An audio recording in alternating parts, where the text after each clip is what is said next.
ආයිබෝවන්.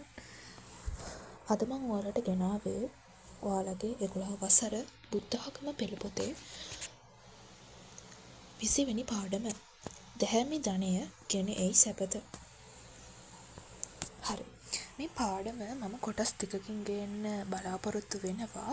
ඒ යටතේ අපි මේ පළවෙනි කොටසෙන් ඔයාලට කියලා දෙන්න යන්නේ දැහැමි රැකියා මොනවද, අදැහැමි රැකියා මොනවද කියලා. ඉතින් මම හිතනවා ඔයාලා කොලේකුයි පෑනකුයි අරන් ලෑස්ති වෙලා ඇති කියලා. එහෙනම් අපි යමු පාඩමට. හරි. එතකොට දැන් අපිට අපේ ජීවිතය, ඕනම කෙනෙකුගේ ජීවිතය ඊටාම යහපත්ව ගත කරන්න, සැපවත්ව ගත කරන්න රැකියාවක් අත්‍යවශ්‍යයි. ඒ රැකියාව අනිවාර්යෙන්ම බුදුදහමට අනුව දැහැමි, බුදුදහමට අනුව නෙමෙයි අත් වශයෙන්ම කිව්වොත් හැම වෙලෙම ඒක දැහැමි නිවැරදි රැකියාවක් වෙන්න ඕනෙමයි. එතකොට අනවච්ඡානි කම්මානි කියලා මහා මංගල සූත්‍රයේ දැක්වෙනවා.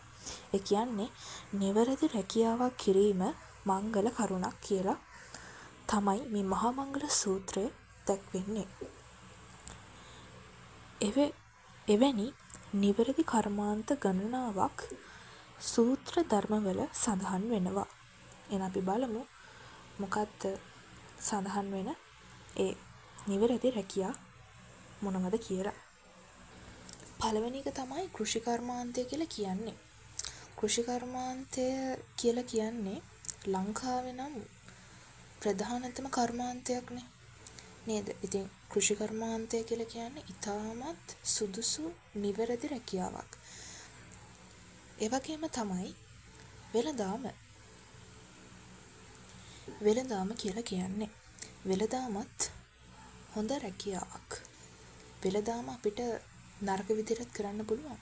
හැබැයි හොඳ විදිහට කරනවා නම් ඒක සුදුසු සහ නිවැරදි වෙනවා නම් ඒක ඊටාම යහපත් රැකියාවක් විදිහට අපිට සලකන්න පුළුවන්. මෙතන මම අදහස් කරේ ගවයන් මස් සඳහා වෙළඳාම නෙමෙයි.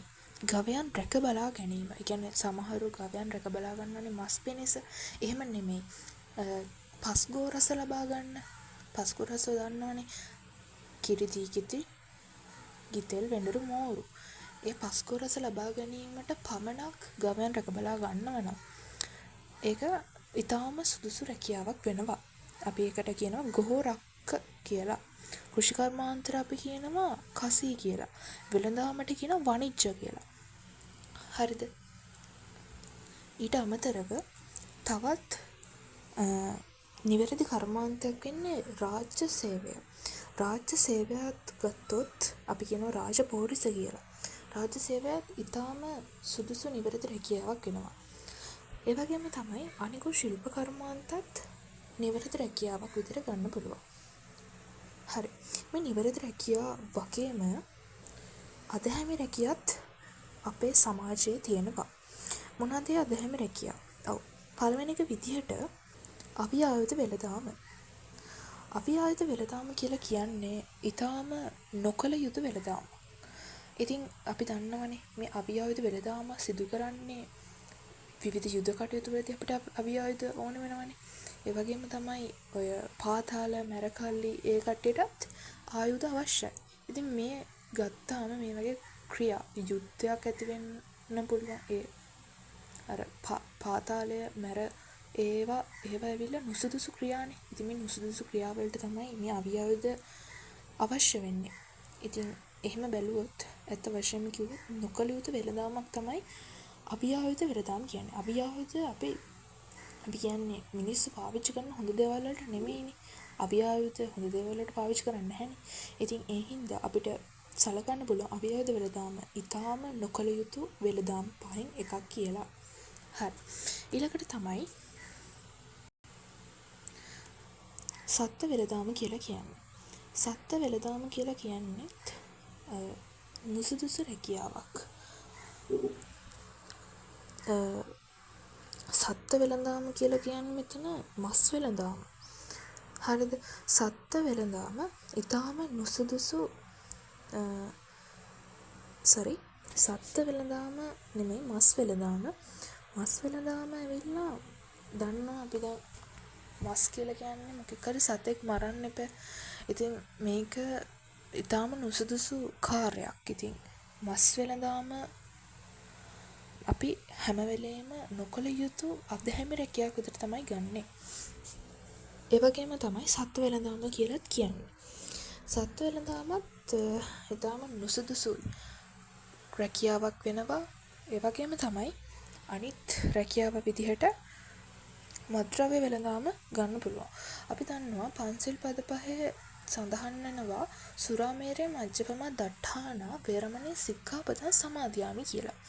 ඉතින් මෙතන මත්ද්‍රව්‍ය වෙළඳාම කියන්නේ මත්ද්‍රව්‍ය පාවිච්චි කිරීමම පවක්නේ නේද? සුරාමේරය මත්ද්‍රව්‍ය පාවිච්චි කිරීම පවක්. ඉතින් එහෙම සඳහන් වෙනවා පංචශීලයේ. ඉතින් ඒ වගේම තමයි මෙතන සඳහන් වෙනවා අපිට මත්ද්‍රව්‍ය වෙළඳාම ඊටාම නුසුදුසු රැකියාවක් කියලා. නොකළ යුතු රැකියාවක්. ඒ වගේම තමයි වසවිස වෙළඳාම කියලා කියන්නේ අතිශය නුසුදුසු රැකියාවක්. මේවා කරන වනම් යම්කිසි පුද්ගලයෙක් කරන්න පුළුවන්. මේවා කරනවා නම්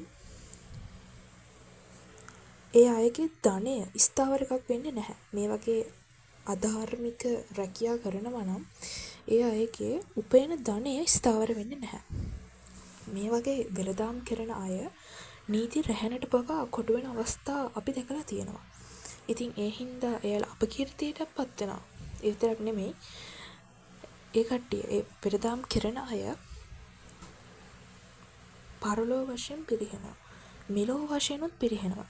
ඉතින් මේ ජීවත් වෙන කෙටි කාලය තුල මේ වගේ අධාර්මික රැකියා කිරීම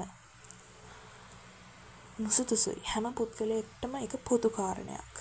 ඉතින් අපි වග බලා ගන්න ඕනේ මේ වගේ රැකියාවලට පෙළඹෙන්නේ නැතුව දැහැමි රැකියාව පමණක්ම සිදු කරන්න. හරි. මම හිතනවා ඔයාලට මං කිව්ව එක තේරෙන්න ඇති. ඒ කියන්නේ මම පැහැදිලි කරපු පාඩම ඔයාලට යම්තාක් දුරකට හරි තේරෙන්න ඇති කියලා. ඉතින් ඔයාලා මම හිතනවා මගේ පාඩම මම කියලා දුන්න පාඩම ඔයාලගේ අච්චුපතත් බලාගෙනම මේ පාඩමට සම්බන්ධ වෙනවා නම් හොඳයි කියලා. හරි. ඉතින් මේ කොටසින් මම අතර නවත්තනවා. ඊළඟ කොටස මම ඉක්මනටම ගේන්න බලාපොරොත්තු වෙනවා.